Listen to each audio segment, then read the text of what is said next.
Giorgio Molon, neo campione d'Italia con gli allievi del Veneto. Mister, lei l'aveva già raggiunto questo traguardo anni fa, ma insomma oggi ha un sapore speciale, una vittoria sofferta, tirata, alla fine direi meritata, insomma, per quello che il Veneto ha fatto in tutta la competizione, non solo stasera. Io sono veramente orgoglioso di questi ragazzi perché hanno fatto veramente una manifestazione incredibile, hanno dato tutto, sono riusciti a fare squadra, siamo riusciti anche a giocare anche un buon calcio.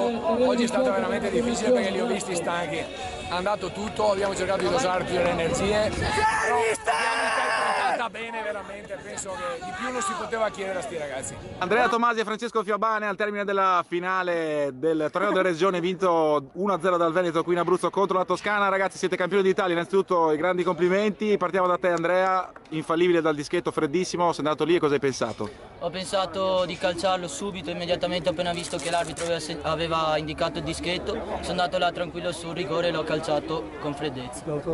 Bravo, complimenti. Francesco, sei stato protagonista di questo torneo, sei andato a segno nelle partite precedenti, non oggi è stata una gara più dura forse di quello che vi aspettavate. Sì, era dura, però noi ce l'abbiamo fatta perché siamo una grande squadra e complimenti anche al mister perché sceglie lui i giocatori in modo giusto e corretto. Bravi raga!